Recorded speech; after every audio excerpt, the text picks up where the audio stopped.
च धर्मस्य सर्वधर्मस्वरूपिणे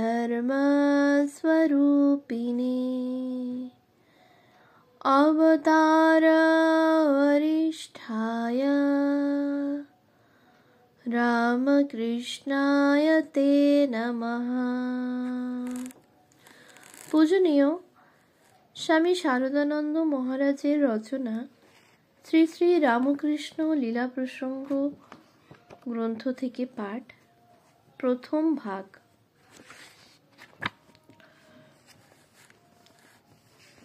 পৃষ্ঠা সংখ্যা 2। শ্রী শ্রী রামকৃষ্ণ লীলা প্রসঙ্গ অবতরণিকা। ভক্তি যুগের বিরাট ব্যক্তিত্ববান ঈশ্বর। দার্শনিক যুগের অন্তে ভারতে ভক্তিযুগের বিশেষভাবে আবির্ভাব হইয়াছিল। বেদান্তের তীব্র নির্ঘোষে ভারতী তখন সর্ব ব্যক্তির সমষ্টিভূত এক বিরাট ব্যক্তিত্ববান ঈশ্বরে বিশ্বাসী হইয়া কেবলমাত্র অনন্য ভক্তি সহায়ে তাহার উপাসনায় জ্ঞান এবং যোগের পূর্ণতা প্রাপ্তি বিষয়ে শ্রদ্ধাবান হইয়াছে। সুতরাং সাংখ্য দর্শনোক্ত কল্পনিয়ামক ঈশ্বরকে তখন নিত্য শুদ্ধ বুদ্ধ মুক্ত স্বভাব বিশিষ্ট বিরাট ব্যক্তিত্ববান ঈশ্বরের আংশিক বা পূর্ণ প্রকাশে পরিণত করিতে বিলম্ব হইল না। ঐরূপেই পৌরাণিক যুগে অবতার বিশ্বাসের উৎপত্তি এবং বৈদিক যুগের বিশিষ্ট গুণশালী ঋষির ঈশ্বরাবতারত্বে পরিণতি অনুমিত হয়। অতএব স্পষ্ট বোঝা যায়, অসাধারণ আধ্যাত্মিক শক্তিসম্পন্ন পুরুষ সকলের আবির্ভাব দর্শনেই ভারত ক্রমে ঈশ্বরাবতারত্বে বিশ্বাসবান হইয়াছিল এবং ঐরূপ মহাপুরুষ সকলের অতীন্দ্রিয় দর্শন ও অনুভবাদির উপরেই ভারতীয় ধর্মের সুদৃঢ় সৌধ ধীরে ধীরে উত্থিত হইয়া তুষারমণ্ডিত হিমাচলের ন্যায় গগন স্পর্শ করিয়াছিল। ঐরূপ পুরুষ সকলকে ভারত মনুষ্য জীবনের সর্বোচ্চ উদ্দেশ্য লাভে কৃতার্থ জ্ঞান করিয়া আপ্ত সংজ্ঞায় নির্দেশপূর্বক তাহাদিগের বাণীসমূহে জ্ঞানের পরাকাষ্ঠা দেখিয়া বেদ শব্দে অভিহিত করিয়াছিল। অবতার বিশ্বাসের অন্য কারণ গুরু উপাসনা। বিশিষ্ট ঋষিগণের ঈশ্বরাবতারত্বে পরিণতির অন্য প্রধান কারণ ভারতের গুরু উপাসনা। বেদ উপনিষদের যুগ হইতেই ভারতী বিশেষ শ্রদ্ধার সহিত জ্ঞানদাতা আচার্য গুরুর উপাসনা করিতেছিল। ওই পূজা উপাসনাই তাহাদিগকে কালে দেখাইয়া দেয় যে মানবের ভিতর অতীন্দ্রিয় ঐশী শক্তির আবির্ভাব না হইলে সে কখনো গুরু পদবী গ্রহণে সমর্থ হয় না। সাধারণ মানব জীবনের স্বার্থপরতা এবং যথার্থ গুরুগণের অহেতুক করুণায় লোকহিতাচরণ তুলনায় আলোচনা করিয়া তাহারা তাহাদিগকে প্রথমে এক বিভিন্ন উচ্চশ্রেণীর মানবজ্ঞানে পূজা করিতে থাকে। পরে আস্তিক্য, শ্রদ্ধা ও ভক্তি তাহাদিগের মনে ঘনীভূত হইয়া যথার্থ গুরুগণের অলৌকিক শক্তিপ্রকাশ তাহারা যত প্রত্যক্ষ করিয়াছিল তাহাদিগের দেবত্বে তাহারা ততই দৃঢ় বিশ্বাসী হইয়াছিল।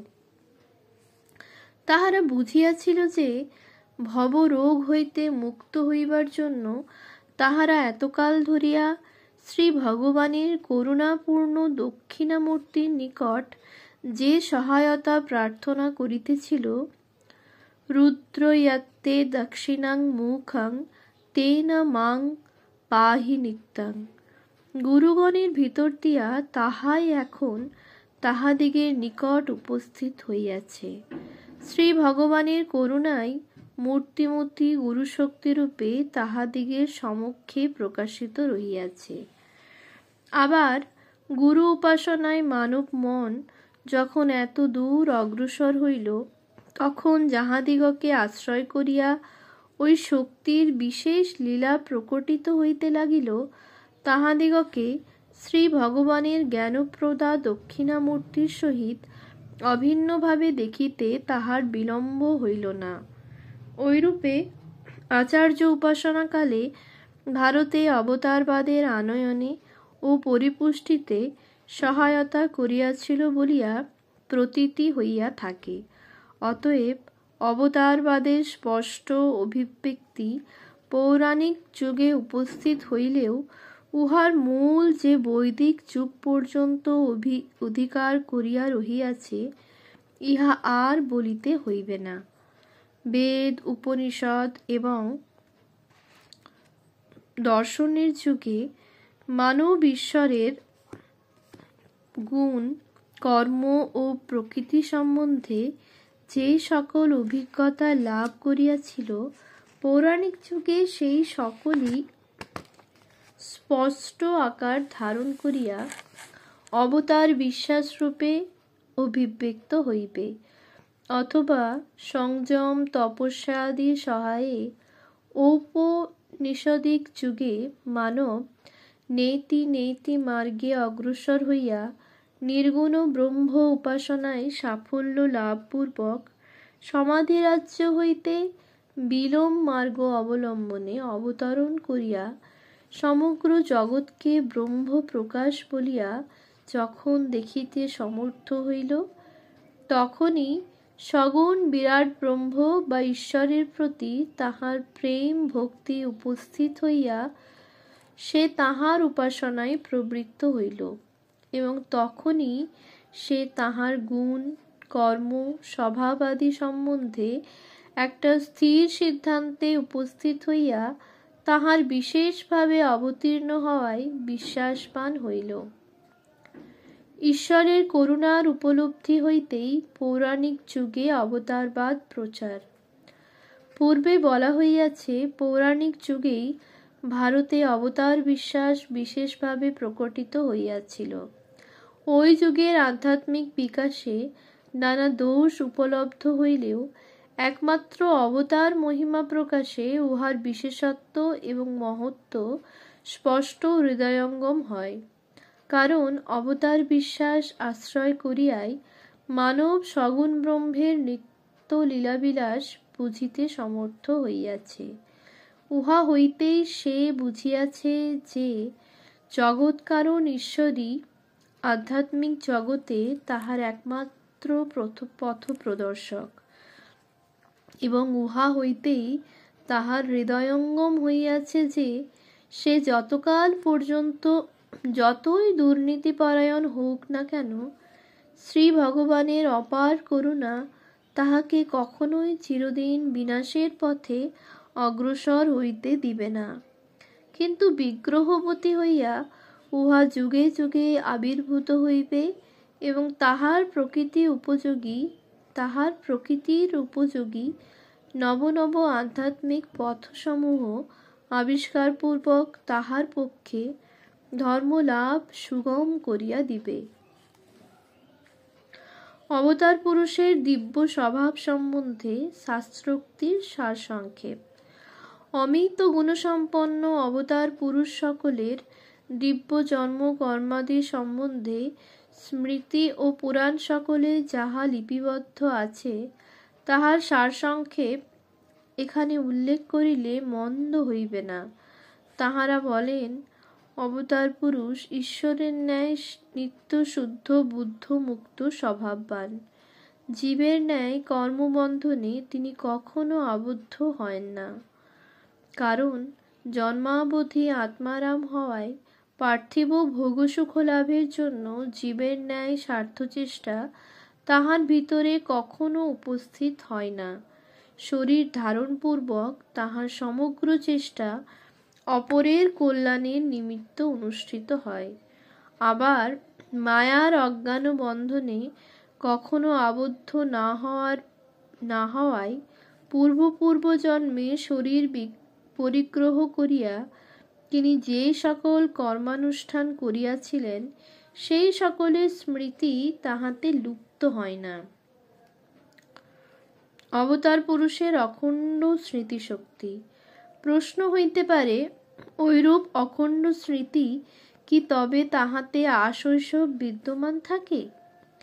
উত্তরে পুরাণকার বলেন, অন্তরে বিদ্যমান থাকিলেও শৈশবে তাহাতে উহার প্রকাশ থাকে না, কিন্তু শরীর মনোরূপ যন্ত্রদ্বয় সর্বাঙ্গ সম্পন্ন হইবা মাত্র স্বল্প বা বিনায়াসে উহা তাহাতে উদিত হইয়া থাকে।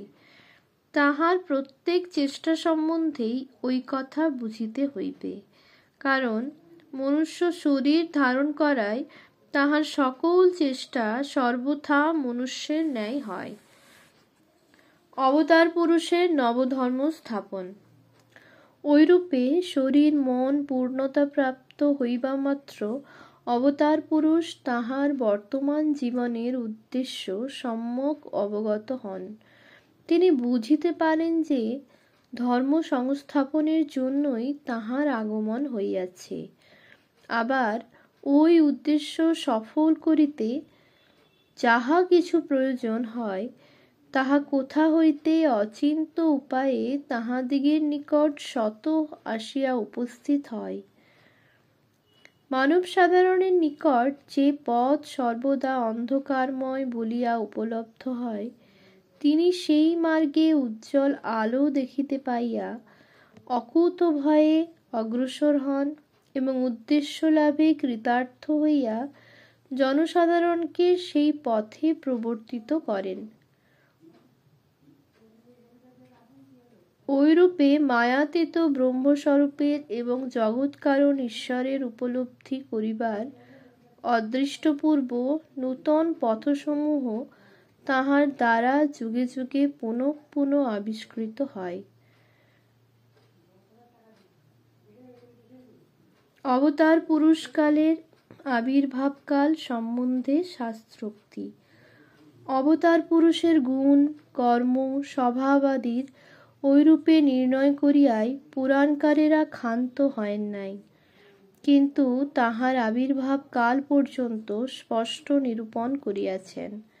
তাহারা বলেন, সনাতন সর্বজনীন ধর্ম যখন কালপ্রভাবে গ্লানিযুক্ত হয়, তখন মায়াপ্রসূত অজ্ঞানের অনির্বচনীয় প্রভাবে মুগ্ধ হইয়া মানব ইহকাল এবং পার্থিব ভোগ সুখ লাভকেই সর্বস্ব জ্ঞানপূর্বক জীবন অতিবাহিত করিতে থাকে এবং আত্মা, ঈশ্বর, মুক্তি প্রভৃতি অতীন্দ্রিয় নিত্য পদার্থ সকলকে কোনো এক ভ্রমান্ধ যুগের স্বপ্নরাজ্যের কবিকল্পনা বলিয়া ধারণা করিয়া বসে।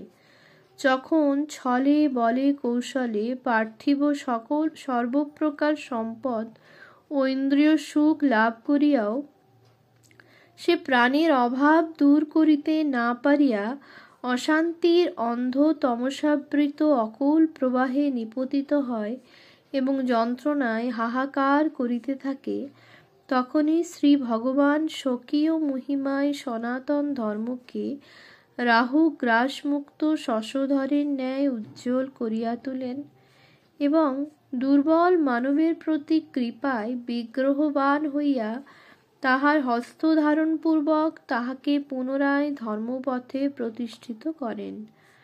কারণ না থাকিলে কার্যের উৎপত্তি কখনো সম্ভবপর নহে। তদ্রূপ সর্বজনীন অভাব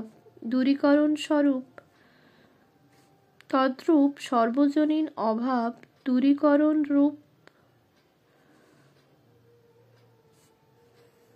প্রয়োজন না থাকিলে ঈশ্বরও কখনো লীলাচ্ছলে শরীর পরিগ্রহ করেন না।